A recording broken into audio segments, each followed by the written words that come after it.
Jom kita dengar apa kata ibu ayah bila mereka mula menggunakan trio worksheet ini untuk membantu anak-anak belajar seawal umur 3 sehingga 7 tahun.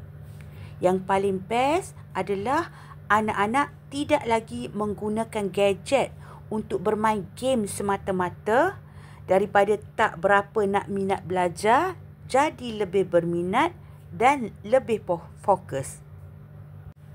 Bagi ibu ayah pula, dengan trio worksheet ni dapat bantu untuk mengajar anak-anak belajar membaca, menulis dan mengira dengan harga yang amat berbaloi, jimat masa dan tenaga. Dan worksheet ini dapat digunakan berkali-kali.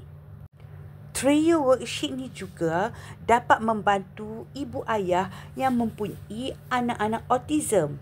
Daripada tak pandai pegang pensel, alhamdulillah dah pandai. Sebelum ni tak suka buku, sekarang dengan trio worksheet mereka berminat untuk belajar.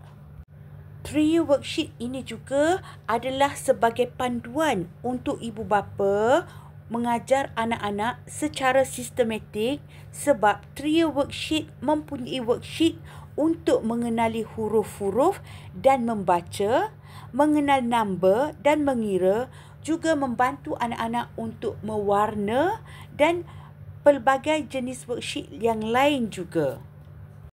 InsyaAllah, trio worksheet ini dapat membantu ibu ayah untuk mengajar anak-anak seawal usia 3 sehingga 7 tahun.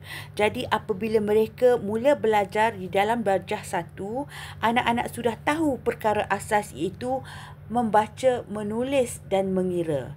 Bagi ibu ayah, dapatkan buku trio worksheet sekarang dengan klik link di bio.